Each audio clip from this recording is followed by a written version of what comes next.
It's so hard. I'm going to play some music. I'm going to pour that glass of wine and I'm just going to sit down for 5 minutes. It's time to harvest you.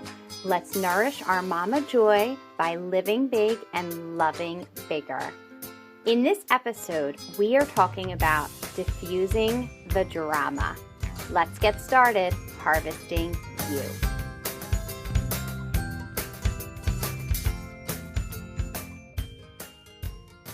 When it comes to belittling this world that we're living in now and everything that has gone on over the past few years, I was really hopeful that humanity would gain a little bit more respect for one another. And sometimes it looks like it's going that way because people are finally speaking up and saying, hey, it's not nice. Like, don't talk to somebody like that. Or, hey, your choice is your choice. Or, hey, we have like this thing called HIPAA, right? Like all these different things. When there's online like threads, like if someone posts something and there's someone who disagrees with it, like very angry, and they start posting, and then we start having this like, we're going to hide behind our phones. Okay. That's number one. We're hiding behind our phones, pick up the phone and call the person. And we're going to argue. And I see this often on social media. So it's like, okay, I got to snooze that. Right? That is how to learn to deflect the energy of others that you don't want in your space, whether it's in your social media feed or in real life. It doesn't mean I don't care or love or have empathy, but I can't have that kind of energy kind of in my field right now, because I don't believe that belittling anybody or being mean to anybody should ever be a thing. I think everyone is entitled to their opinion, right? We may not agree on the same thing, but casting judgment and having an opinion are two very, very different words and have very different meanings. Yep. Judging someone is playing God. And who are you to make that a judgment on someone else's lifestyle, choices, responsibilities, if they're a stay-at-home mom, if they don't have to work, if they work, how many hours they are working, what they're doing. It's like, hold up, look in the mirror. What's my issue? And the biggest thing, like for me, is I started recognizing my own thoughts and the patterns of negative behaviors that I was doing. And I chose to stop talking and stop having something to say and really start listening and noticing my thought reactions, like those knee-jerk reactions when you're like, blah, blah, blah, blah, blah, blah, blah, blah, blah. Or you see on TV, people interrupting other people, trying to talk louder than other people. So what's so interesting, and you'll get this because you're super intuitive, you can't fool an intuitive person, right? Not only can I see right through all of that, and I want to say this in the nicest way because I don't want it to sound negative. It's not negative, but I'm reading your body language. I'm watching your eyes. I'm seeing your mannerisms. Like all the cues are popping out now. Like you can't fool an intuitive creature. It's like a dog when they're in the room and there's a fight and they feel that they're out, right? They're like, I don't like this energy. I feel the feelings. I'm out of here. It's just like that with us as humans. And I understand people are entitled to their opinion. And I think everybody should have an opinion. But I think when you cast judgment on others and what they do with their lives, their career, their health, their family, that's none of your business. True. Yeah. There's got to be a line drawn. And if you go back years and years and years ago, like watching movies from like the 80s and even the 90s, just the language was different. Things were not being thrown around like they are now or said. And the things that are on TV now and the way people in social media just say and do and video, you're like, wait, what? Like that's allowed? Meanwhile, some of the other things are getting pulled off of Facebook. You're like, that's ridiculous. Yeah. Okay. But yet you're allowed some half naked young female to, you know what I mean, to exploit. And that's not red flagged. Yeah. Because that fact check is okay. Like it's gotta be, it's all or nothing, guys, you know? Yeah. There's something that I have been consciously trying to do more of lately in that realm, which is the instinct is for me to use the word you. And when I was describing something, and when I would tell a story, I would use the word you, when really I mean me. Mm-hmm. And I've tried to get rid of that out of my way of speaking, because if I'm talking about my feelings, I'm not judging you. As soon as I start saying you, then you're opening the door crack for any kind of judgment to walk in if you're not careful, because that can lead down a path. Or it could not, it could just be at the threshold. But as soon as you know, see, that's another thing, is saying, no, you don't know. I know. This is what I feel and what I think. So it's a long entrenched habit that I have, that I hear a lot of other people do as well. And my reaction is, no, I don't. Stop talking about me. It's you that feels that way. So I need to stop doing that as well. But recognizing that thought is huge. That's leveling up. That's listening. And that's it's so hard. It's so hard.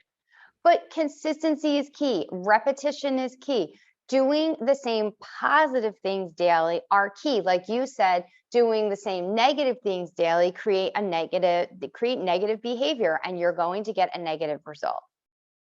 And when you repeat positive actions intentionally every day, it gives you mental clarity. You start to recognize thoughts like that, and then you can change fixed mindsets and behaviors.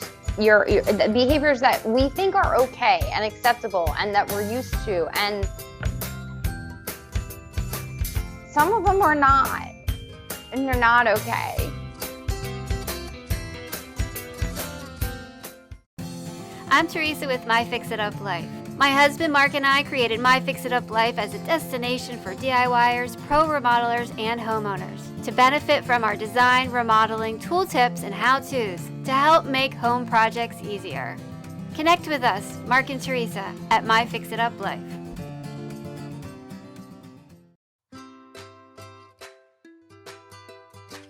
We're born with joy. It's so hard for me to get out the things that like come in my head and put them into words of understanding to just the average person, because I have such a deep interconnection with who I am. And I lifted my head, and all of a sudden nature and everything just speaks to me completely different. So I see when I ask for guidance, I get answers from the universe. I get little whispers and people and things like put into my path, right? There's this new app called Rise, one of just like a Hulu or something. And there was a story about a man who he was a BMX professional biker, and he ended up going to jail for drugs. And he said that he only wanted to start out by smoking and ended up in some other activities and ended up going to jail for 4 years.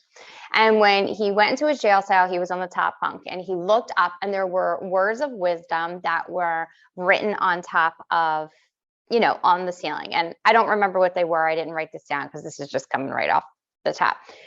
Long story short, he made himself 4 goals. And one of the goals was when he came out of here, he was going back to BMX biking and that he wanted to be in the Olympics. And that was like something he was going to do. He was good at it. It was a passion. He was driven by it. And he had 3 other goals. Make a very long story short, came out, ended up training, blew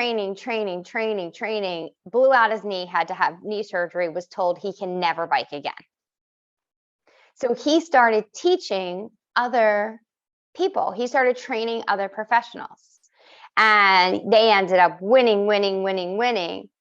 And his number 1 woman, young girl at the time, gives him a phone call and says, "Hey, coach, pack your bags. We're going to the Olympics." Like, how cool is that? He set a goal. He got to go to the Olympics, but from a different perspective. And so humbled that he was able to go as a coach versus and being able to watch, like, the universe had his back. He attracted that, like, that's what he wanted, but the universe had a different plan. And I think that was a super cool, like, super cool story. I showed that story to my son because I was like, look, like, no matter what, if you really want something in life, like, you got to set the goals and go for it and put in the time and the work and the effort. You can't just sit there and twiddle your thumbs and scroll Facebook and hope it comes to you. You got to meet the universe halfway. Definitely. So I thought that was a very cool, humbling story. I really like that because, like, I think what happens to a lot of people who set goals and then don't see immediate payoff, or don't, say, I want this to happen, or I want to achieve this, and then put in the time and wait 5, 10 years, 20 years, and it doesn't ever happen. The thing is like,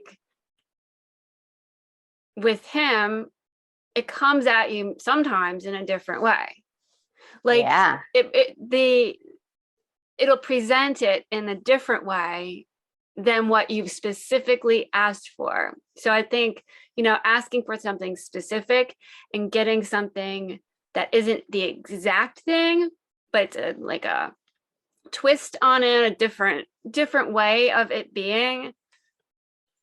I think that sometimes in our human world, we kind of put those walls up where it has to be this one thing. I want that house. I want that car. I want this title in my job. Mm-hmm. And if the title is a little different, or if it's in a different field or something has changed, it's a little bit different. It's okay, because that's where you should be. Like, that's where you're meant to be. Right. You don't like always get exactly what you think you need. You get what you really do need. And what you really do need is likely better than what you thought you needed. So true. How many times I can remember looking at homes being like, I want that home, or I like that home. That's going to be the home. And then it wasn't. And then I found the home and I was like, no, that's going to be the home. And I did everything I could to meet the universe halfway, including writing a letter to the owner, reaching out to my guides and my archangels and setting intention daily to attract that home. And clearly we were meant to be here. But I do, where you're meant to be, you may have a plan, but there's always a better plan waiting, or that plan wasn't meant for you for whatever reason. Yeah, I never thought I would live in a small town. I lived in the city. I had a condo on the 12th floor with a view of the Potomac in Washington, D.C. And Like I had a very different kind of lifestyle than living in a very old house in a small town. But I do remember the first time I drove up to this house, I remember looking up at it in the car and saying out loud, and I don't know what prompted me to say it, but I said, so this is where it's all going to happen. Uh, And then I was like, what did I just say? And then I was like, mm, oh my goodness, I'm going to be here and I'm going to be here for a long time. mm-hmm. Very strange. It's your intuition. That's your soul self. Yeah. It wasn't me That's saying awesome. that. I just heard myself saying that. So this is where it's all going to happen. What? Yeah. And when you hear yourself saying those things, that is your inner voice. That is your inner guide. And I think some people are so scared of that, of listening to that inner voice that says, when you're at a traffic light, go left. Well, what do you mean go left? Where my destination is straight. Why would I go left? Go left. For whatever reason, you are being guided to avoid something, to see something, to drive past something. For whatever reason, you're meant to go left. Follow that voice. And we know as mamas, that's also like our mama gut. And how many times have we gone against our mama gut and been like, oh my gosh, I knew better. I knew better. Yeah. I had that whisper. Yeah, we do. Like what gets in the way a lot is overthinking. Yeah. Over rationalizing, not trusting that voice or that instinct that is so strong. And the more often we suppress that instinct, the easier it gets to suppress it. Mm-hmm. And the more that we listen to it, the easier it is to listen to it. I'm sure I've told you the story where when Jack was a little guy and he did not sleep well, and he never slept in his crib. He never slept in his toddler bed. But then he has a full-size bed and he started to go to sleep in that bed. So I'm like, there's this little guy in this giant bed. This makes no sense. This is supposed to be a guest bed. Well, one night I woke up in the middle of the night. He had to have been maybe 2 years old even.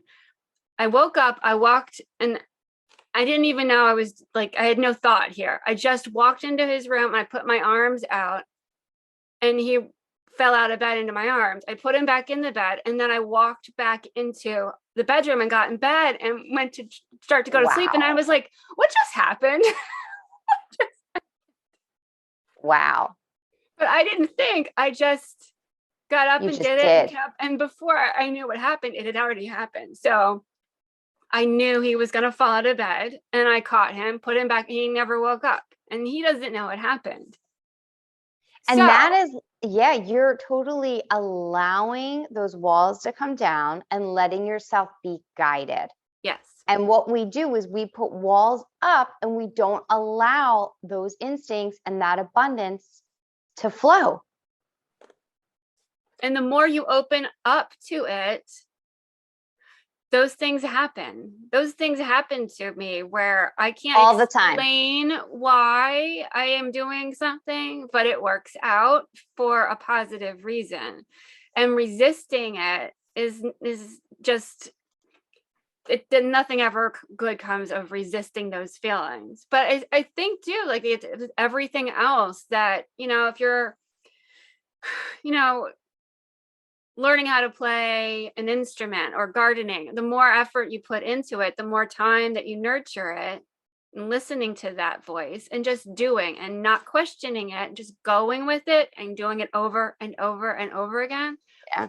Bigger things will happen and you'll be able to connect to bigger things in the universe. So those things that you ask for, you'll notice when it's coming upon you instead of ignoring it, thinking I need to have this exact job title or this exact purse or this exact whatever the thing is that you want. And doesn't life becomes easier? Yeah. Simpler. Yeah. Because it's like all walls are down, all vulnerability is there. There's nothing holding you back from just letting that come in. And life really does become easier. Even when you're going through what feels like mountains and climbing, everything works out. Like you're put in different places for a reason. Go with it. Don't fight against it. It's like swimming upstream. It's like that famous saying by Esther Hicks. And I'm totally going to get it wrong, but I quoted it in my book. I can look it up.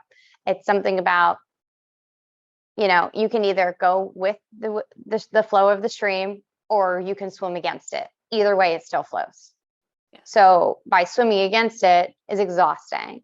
By being in fear that there is more to this world than what you just see with your eyes, and really believing that you are being guided and protected and intuition is real, and to lean into those things, it becomes so much easier.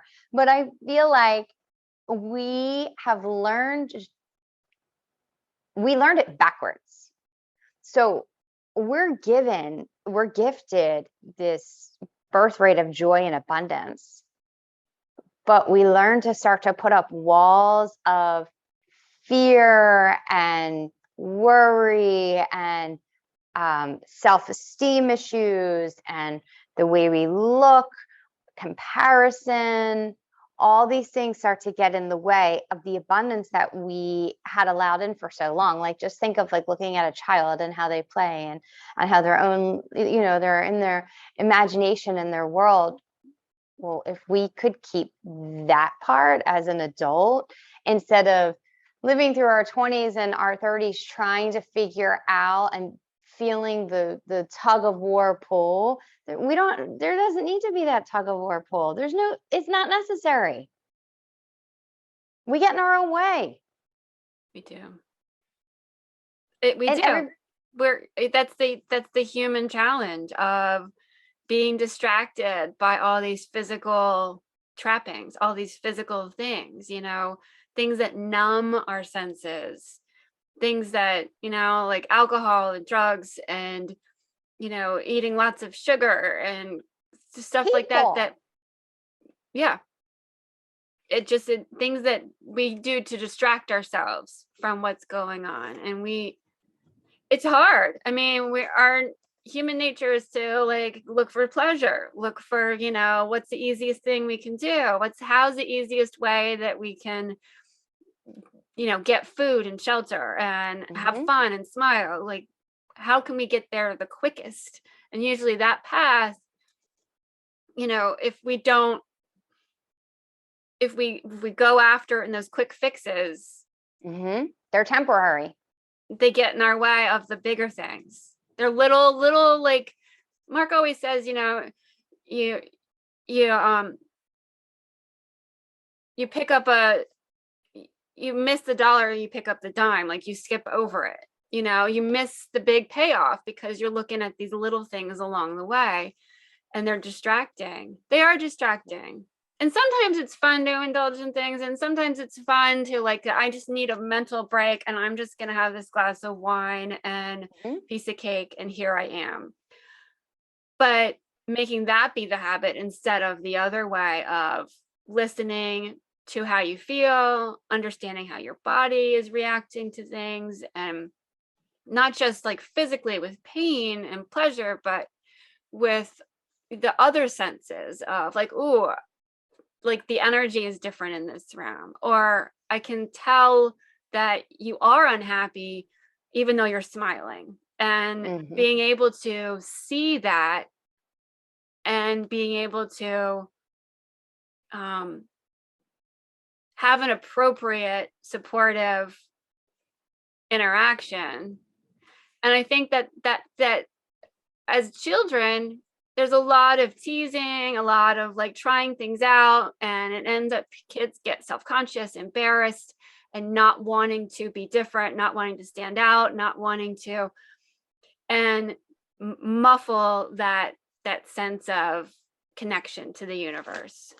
We do it to each other as we grow up, and trying to distract from our self-consciousness by making fun of someone else, or pointing to something else in order to protect ourselves, protect our feelings, protect your insecurities. Yes. Yeah. And if we can change the game and teach our children that it's okay to have these insecurities, it's okay to not be happy and to not feel your best all the time. It's okay to fail. But no matter what, at the end of the day, you never point the finger at somebody else. How you feel are your feelings. So let's figure out how we can cope with those feelings and learn different coping mechanisms to help us. Because when people are mean to other people and project on other people and belittle other people, that is a direct reflection of who they are, how they feel, and what's going on in their mindset. And it's not okay. And they're not open to being receptive to what's going on around them. Because they're know-it-alls. Whatever's in front of them, they know it all. Whatever information they're being given or they have, they know it all. Well, newsflash, mamas, you don't know it all. I've been in the dance industry for 16 years. I don't know it all. That may be my niche, my forte. I don't know it all. I wrote a book. I don't know it all about being an author, right? Like I'm a woman. I don't know everything there is to be known about a woman because I've only been here for 40 years as a woman. And as I'm entering my 40s, like you so kindly pointed out to me the other day, man, this is a ride. 40s is a ride. And I've only been here for not even a month, and it has been a ride. Yeah, I've read the studies where the 40s is the most stressful decade because you have most people in their 40s have children, have aging parents, have careers, they're thinking about retirement, have all the expenses of like a house or whatever your housing situation is. It's more expensive because you have multiple people that you're trying to support and you're trying to take people to different activities, and the go-to person, that's what happens is the roles switch around in a family, and all of a sudden you're like, I'm the guy. I gotta drive you, and I gotta pick up, and I gotta wait, and I gotta sit in the parking lot. I know. What? Yeah, it is. It's kind of like this strange game of like musical chairs where you're just walking around, and all of a sudden you're the one who's like, wait a second, I don't get to sit down. Right. Where am I supposed to be? And I mean, I am if I don't write out my week, and my week, it's going to look like a hot mess, but I'm going to give you an example of what my week looks like. If I don't, and you are not even it's like Tuesday, Wednesday, and then on the other side is Thursday, Friday. If I don't write it out, forget it. So I have to take that time. And it's also like a form of remembering too, because like all these dates are in our phone, whoop-de-doo-dah.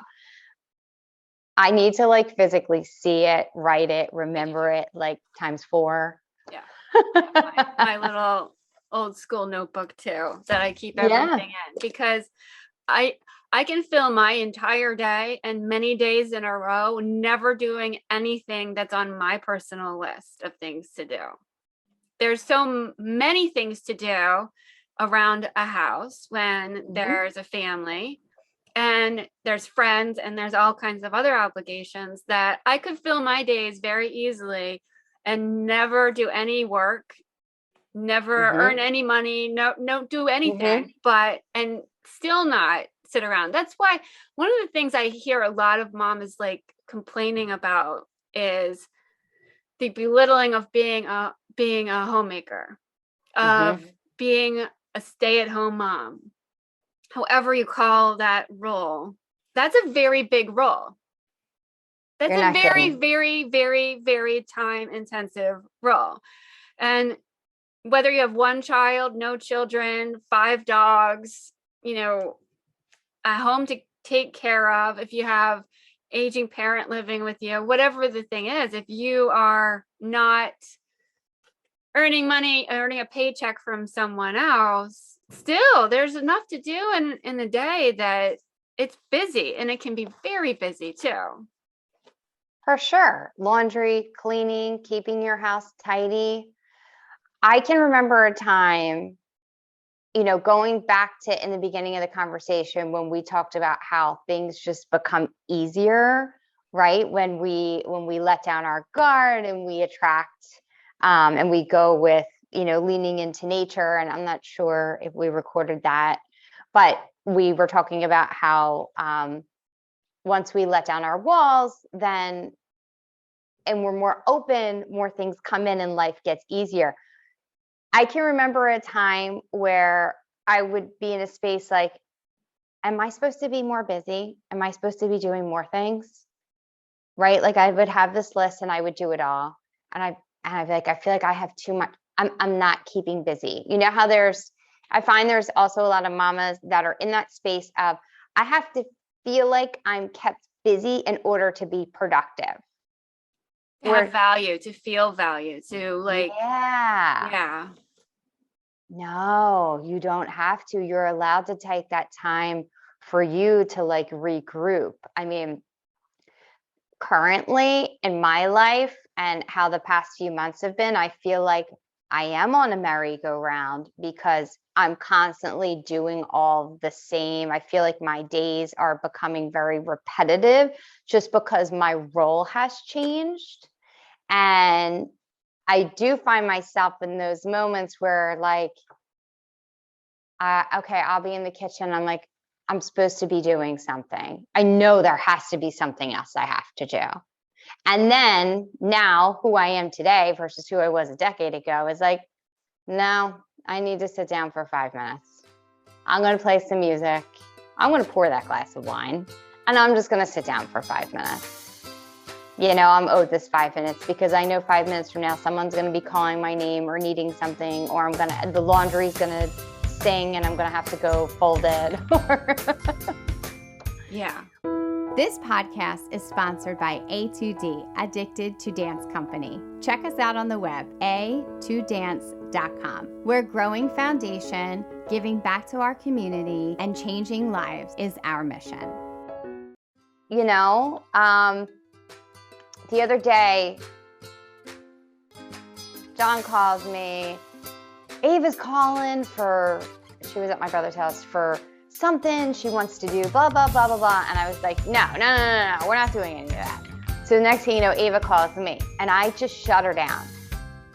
I shut her down right away. And then I got off the phone and I was like, well, that was pretty shitty. So I called her back and I said, I'm really sorry. I should have let you speak your piece. And then I could have talked. You did not deserve that. You deserve to be heard. Daddy had already given me a heads up and I just shut you down without knowing.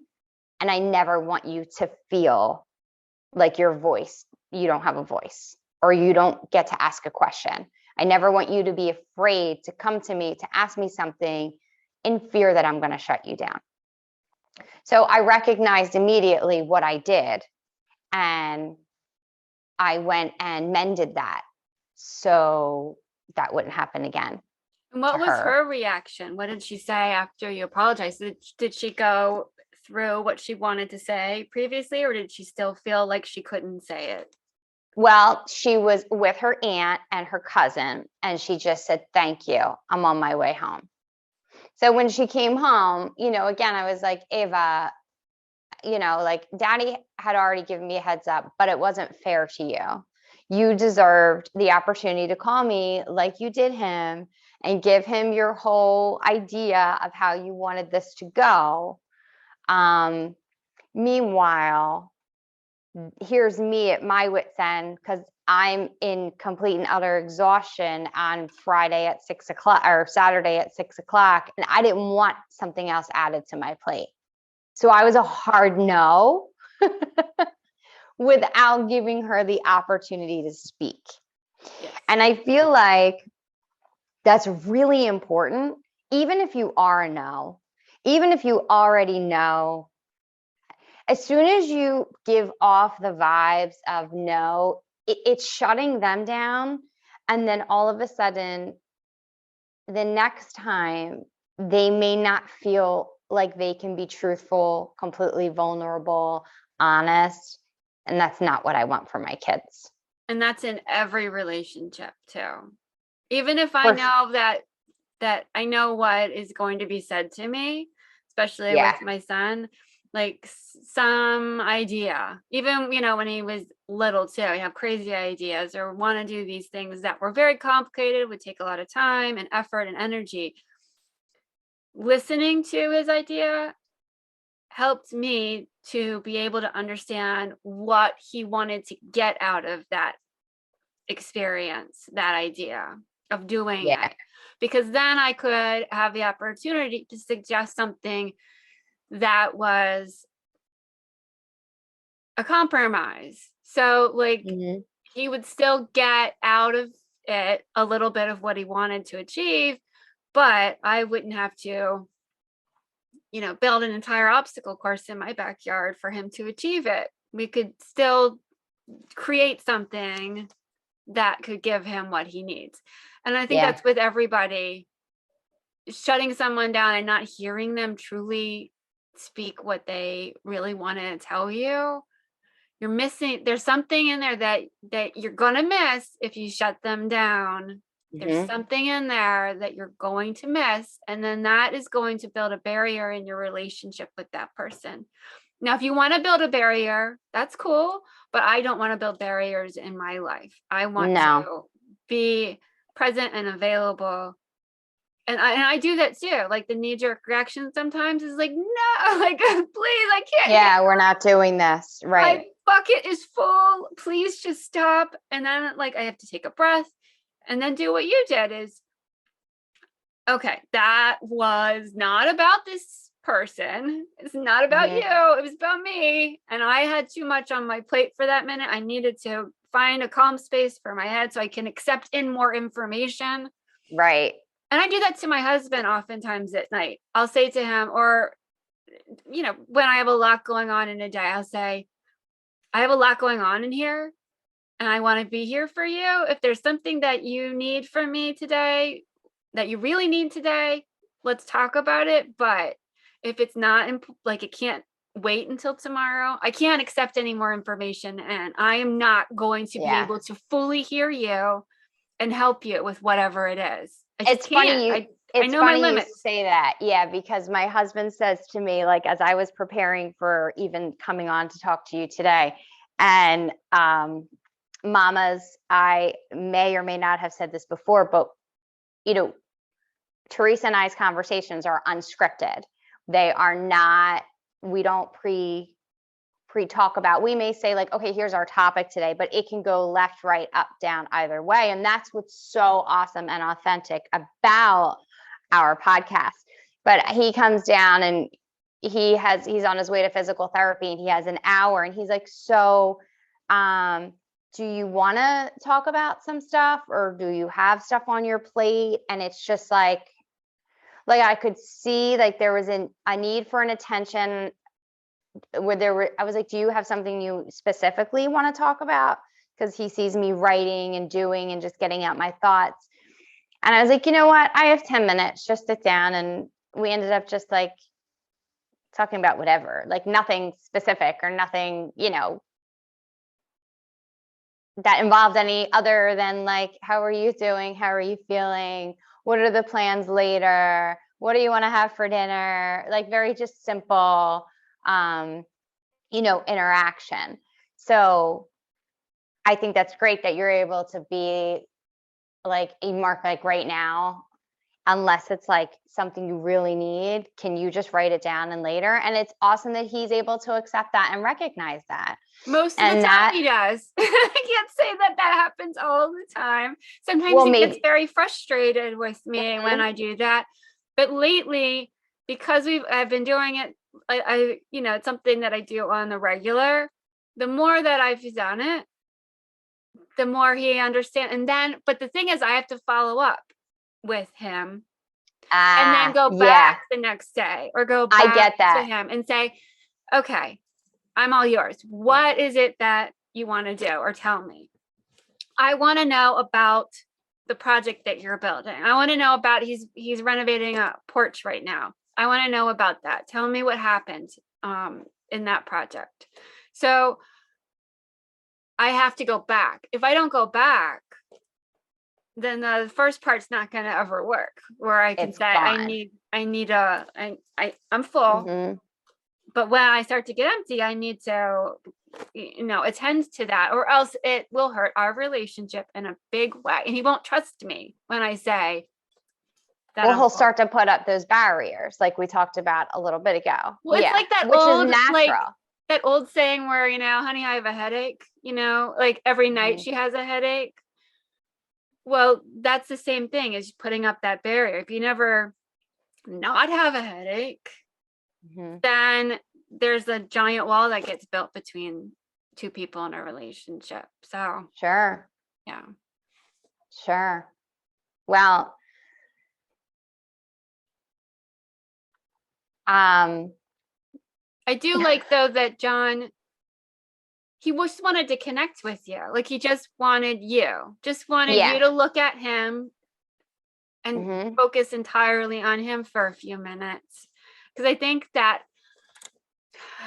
husbands, that happens to a lot of husbands and people in relationships, where you feel like you're not being seen if the other person is really busy, and feels kind of like, I'm being left behind. I'm being left out. Mark used to say this: I feel like you're erasing me, when I would have a lot going on and I wouldn't be able to take on what he wanted to talk about. Or he would put things away and I would re-put them away where I know where they are, because I'm the one who's get asked, where is my wallet? Where is my wallet? Where are my keys? Did you take my phone? Did you do this? So I'm the one who knows where all the things are in the house. And so I have where I put them. And when I would move things that he had already put, he would say, you're erasing me. You're erasing what I just did. So I need to always be conscious of, like, looking at him in his eyes and listening to him when he needs to have my undivided attention as much as possible. And I thank my sister-in-law for showing me that at a young age, because she, no matter what she was doing, she would put it aside when my brother came in the room to talk to her. No matter what she was doing, she would always just put down her book, put down what she was cooking, put down what she was eating, whatever the activity was.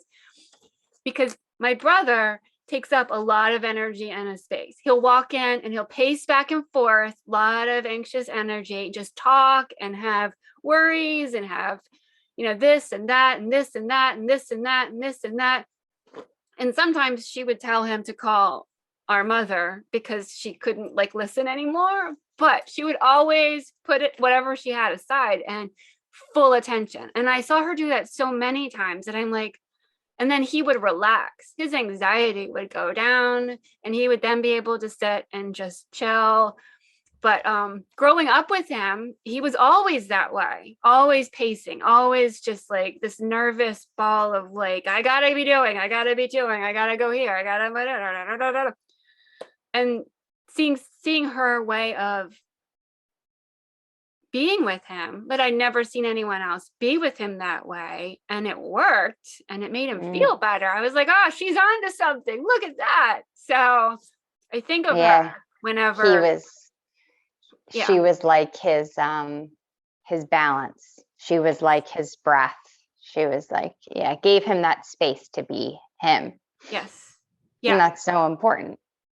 We Yes. all need to give each other that space and allow that space. That reminds me of when you see all these school board meetings, and people fighting and trying to talk on top of each other. If everyone just gave each other the space to speak their piece, there may be something in that for you to hear that you never heard, because you think you know it all by talking over somebody else. but listening, really listening to other people and reading a room and feeling others' emotion and letting what you came in there to say, what you came in there to do, that guard down, it opens up more space to receive what you want ultimately, what that ultimate abundant goal is of what you want. And that's special, but it takes training. That's not going to happen overnight. Like you said in the beginning, you want, and you're not getting right away, but you got to put in the work and the practice. And the fact that you're able to observe that behavior was such an example setter for you, for their children, for, everyone around them. That's a great characteristic to carry, to be able to put aside, okay, you have my full attention. Clearly, she learned his behavior. She knew how he worked and what was the best way to help him navigate those times. Yes. And she couldn't have done it without paying attention and wanting him to feel better, wanting that relationship to work. Like, you really have to want it sometimes to put in the work. And when you're saying about those school board meetings, I whenever I see something, I love to watch the news. My husband calls me like I feel like I'm a part of the news somehow. Like, I went to journalism school, and so it's just, and I used to write for newspapers and all that stuff in my history. So I love the news, and I watch a little bit of it every day. And when I see those kinds of fights at school board meetings or other things like that, and there's this outrageousness to it, the loudness, the drama, and it always feels like they're in some kind of reality show competition, like who can be the most outrageous, because that person is going to get clipped and put on the news, get clipped and put on YouTube, get clipped and been spread around social media and have their couple seconds of fame happen. And if we all calm down and lowered our energy and listen to each other and not show up for a competition, it's showing up to compete, and I'm going to conquer this room. I'm going to be the most in here.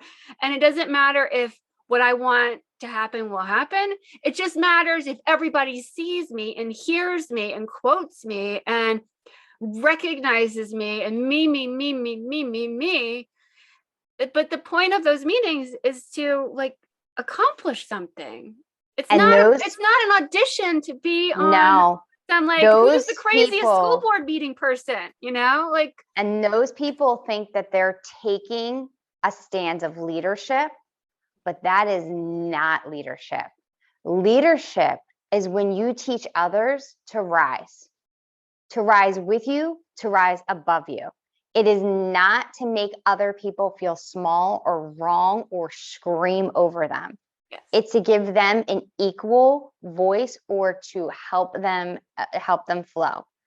There is a way to go about getting your message across, and screaming and the chaos and the drama. Not only are you really embarrassing yourself, you're projecting whatever's going on in that headspace out into the world. And that little clip of fame that you got could be told 1,000 different ways, because like we've said before, people didn't see the before, people didn't see the after, people don't know your story. So mamas, it is something I say in my house every day. Let your thoughts touch your heart before they speak your lips. Because once it's out, it's out. Once those words are out, you don't get to take them back. You don't get to take that energy back. You just put that energy into the world. And you can have an opinion. You're allowed to have a different opinion. You're allowed to be on the other side. but it's not what you say, it's the way you say it. And how many times have we been told that as children, as humans? Get the message, folks. It's not what you say, it's the way you say it. And I'm struggling with that with my 13-year-old right now, because he is an emotional ball of that is how his self-expression is. I am going, it is to the heights of everything, right? And my husband cannot handle that from the other room. He's not seeing the situation of Chase and I, and when Chase's self-expression, he's just hearing the yelling, the screaming. So trying to teach a 13-year-old super empath doesn't realize all the feelings he's feeling and taking on of others, trying to teach him how to navigate that and bring it down like 12 octaves. It's also being a teenager. I remember being 13, hormonal, over the top, yelling. And when you're on the other side of it, you're just like, oh man, I want to listen to you, but I can't listen to you scream.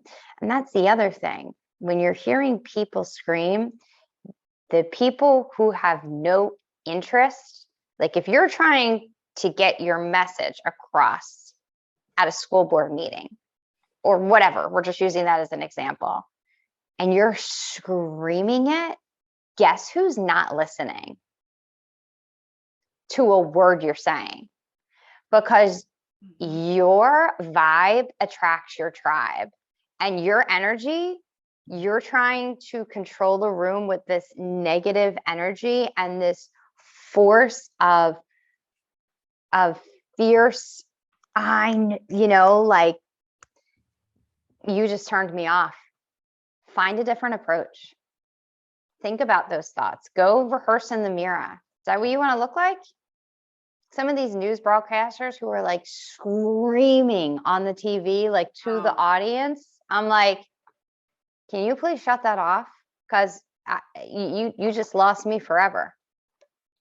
Yes, that energy is just no, thank you. No, thank you. And by the way, call your local therapist, because you clearly have some anger issues. Yes. And I am not knocking therapy. I think therapy is for everyone. I think everyone should see a therapist. Therapy, there is solace in therapy of having someone that has no pulse on your daily, but an outlet to talk to. So that was not a knock on that. That was like for real. Like, look in the mirror. I mean, we've all came from different sides of the world and grown up differently in different households and I think you don't realize until you're older, oh, we all didn't grow up with the same morals and values. We all didn't grow up the same way. Oh, wait, she doesn't think like me. Oh, wait, they don't have this. Oh, wait, their family's divorced, or they have a single mom, or they have a single dad. Like, teaching these kids at a young age that everybody is different, and everybody has their own feelings and their own ways and their own lives, but you can create more abundance and more love and more thoughts if you're vibrating on a positive level, and you're speaking and you're reacting. Because when someone is projecting that way onto you, that's about them. That's not about you. Mm-hmm. And what they're doing is they're trying to attract, they're not consciously maybe, but in that energy, trying to attract that energy back through you. So they're trying to put that energy back, so you reflect what they're feeling. People who start arguments, it's just the same thing. Then you're in the argument. As soon as you tip over into their energy level, you're in that argument that you didn't even know was going to happen, just grew out of the ground and surprised you. It's a surprising thing when being caught off guard in those situations. But it's that, what I want to have around me is what I try to put out. And if we're putting out that hostility, that's the hostility we're receiving. And I'm always baffled. I'm just still baffled. Those TV hosts that yell and scream and are dramatic, overly dramatic, and feed on people's fears and sort of exaggerate stories, that there's an audience for that. And then I always think about the audience. Who is being attracted to this as being something that you want? Like, who is, like, what is happening in their world? Like you're saying, therapy is a great thing, but there's a reason why there's an audience for it. And then it just sort of spirals and feeds itself and feeds itself and feeds itself.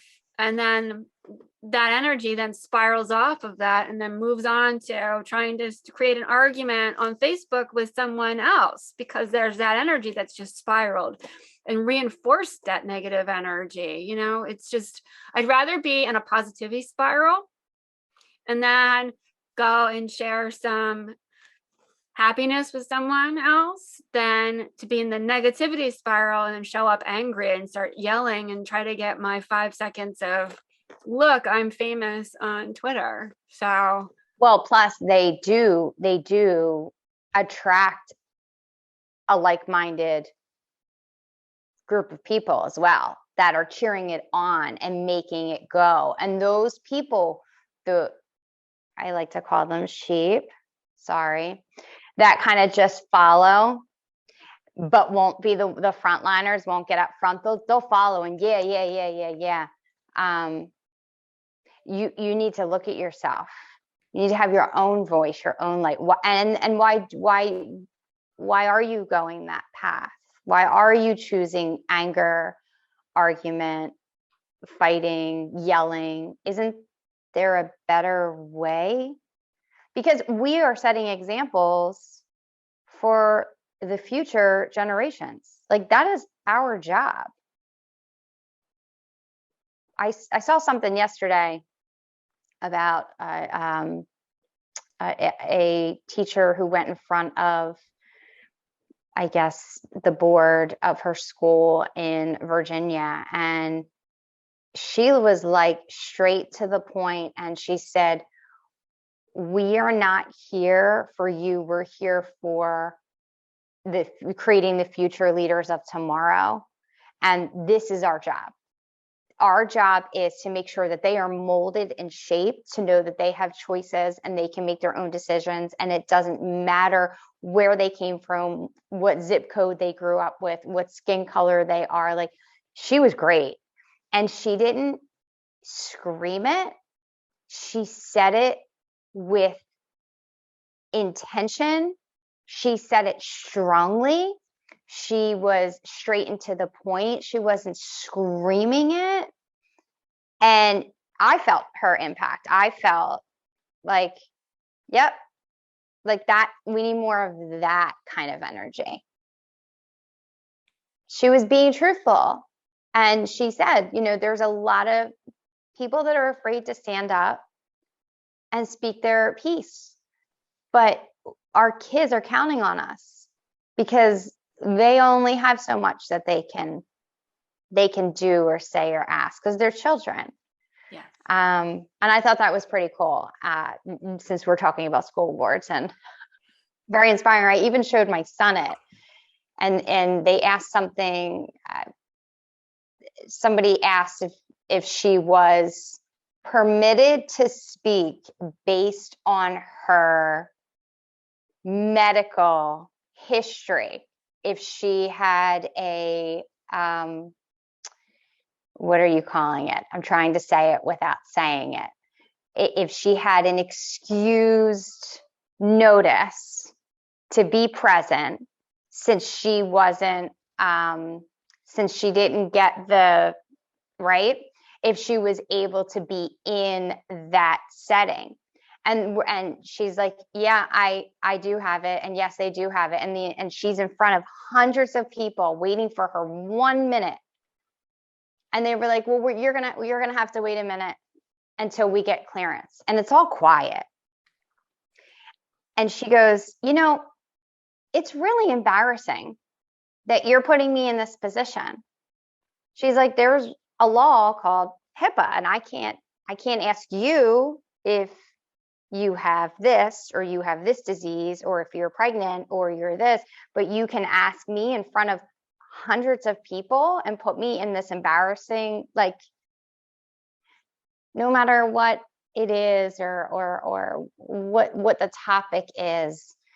I just think people need to be more aware of what they're saying, how they're saying it, and how would you like to be on the other side if you were sitting in that position? Absolutely. I applaud that, because being able to say this is embarrassing and this is not right. I think then there's a difference between saying your piece and giving a personal opinion or sharing a thought or advocating for yourself versus it tips into, I can't let them get away with that. I can't let that person just say that. I can't let that. The letting thing is a lot of times where that gets into, and not letting her speak, the barriers that gets put up.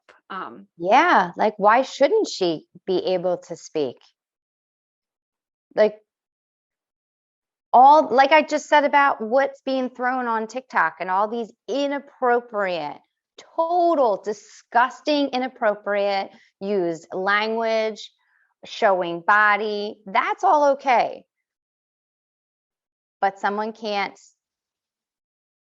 speak their piece because they're being judged on what should or shouldn't be. That's not okay. That is not okay. And mamas, we are the voice of our children. We do need to educate our children. There was so much I wanted to hide from my children years ago. And now it's like, I showed my son that video yesterday and I said, I want you to pay attention to this. I want you to see this. And then he like asked me questions like, what does this word mean? What does this word mean? I'm like, oh, HIPAA means this, blah, blah, blah. This means this. But it's important to see, like, this is happening. And if you're in a situation that you're uncomfortable, you can get out of that situation. You don't need to take it. You don't need to take someone pointing their finger, projecting their anger, telling you this is the way it is. Yes, you must be respectful. Yes, you must not, we're not going to start freaking out or having meltdowns like you do on your mother in the kitchen. There's a way, but you go into the nurse's office and you call and say, I need you to come and get me, or this just happened, or to learn to advocate for themselves in a peaceful manner. Yes. And not taking that burden on of feeling belittled, feeling less than, feeling like, like our voices don't matter, like our opinions don't count, that we aren't. And I remind my son of this sometimes when he's having his teenagery moments. It's like, I'm an actual human. You might not let's be respectful here. I'm an actual person. It's funny you say that you call mom. I am a actual person with feelings and things are going on, and we need to be respectful of each other.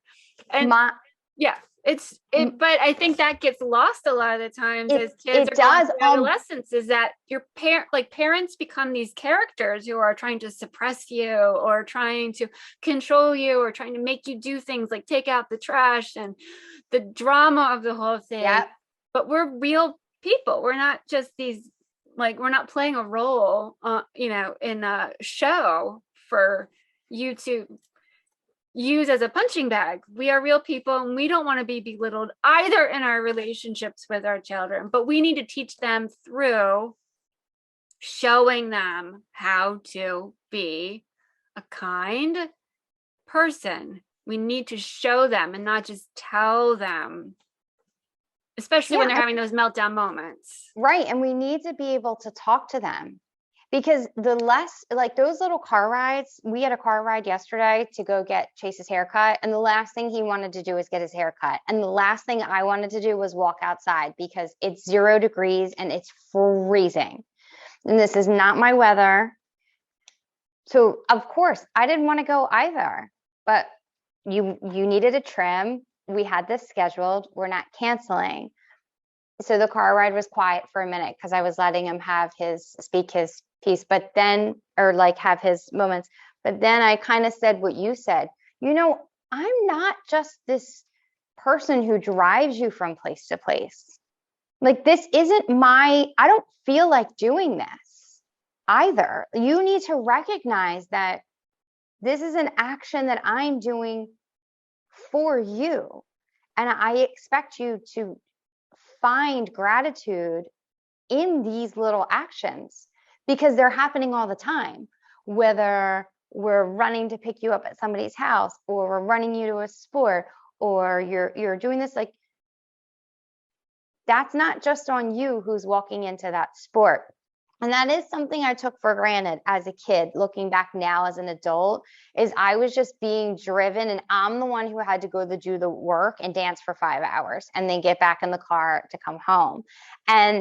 But the difference between when I was a kid and now is there wasn't that communication. So I try to take those opportunities of, you need to recognize. So don't, on the way home, he gets out of the car and he says, "Thank you for taking me to get my haircut."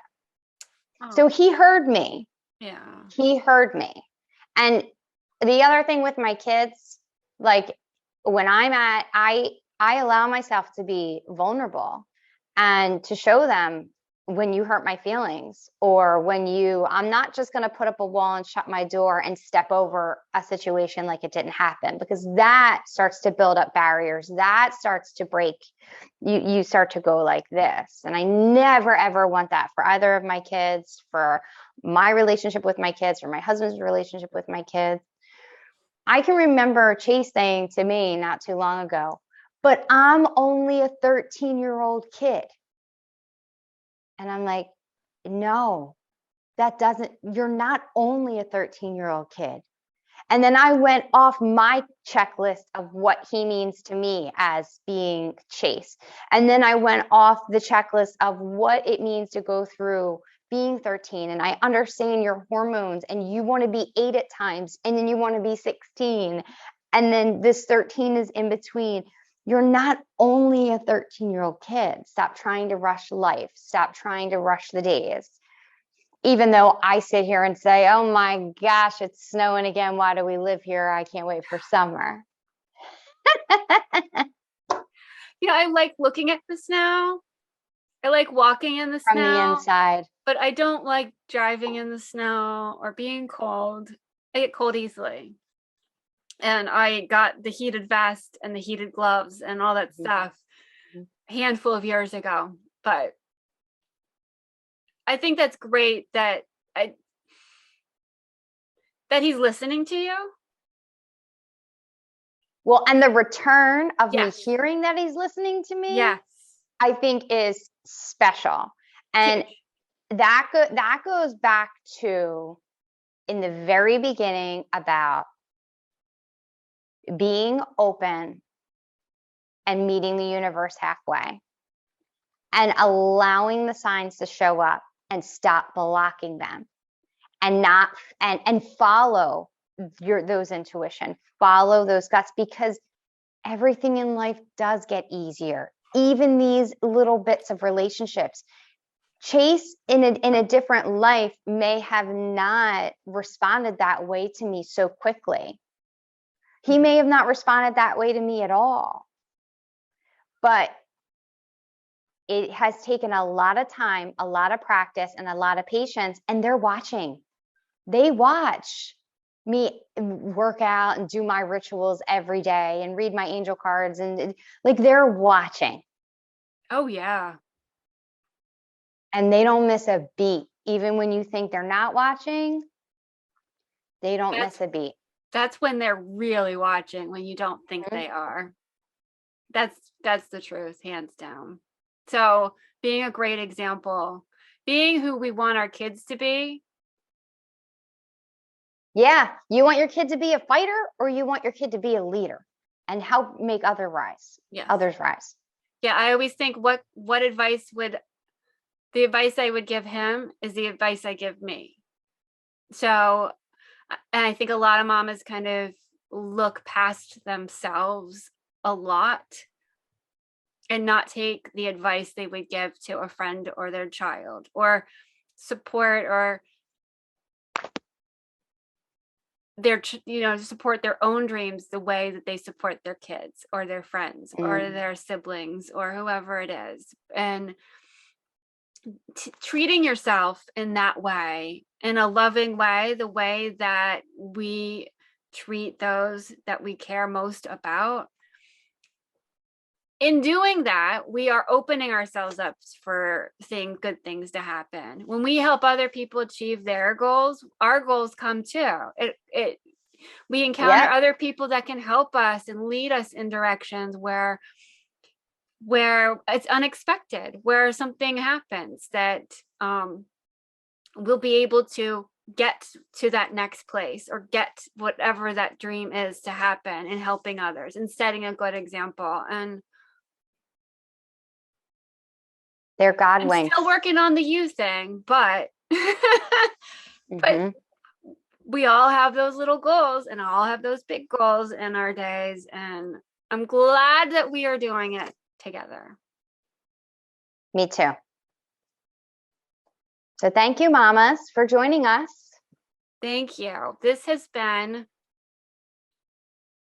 a very full conversation today, talking about people belittling each other, talking about how we can set a great example, thinking about ourselves and our feelings and not projecting, rising up, raising other people up, setting those goals and looking around and trusting our guts, trusting those feelings that we have. And our instincts are usually on the mark.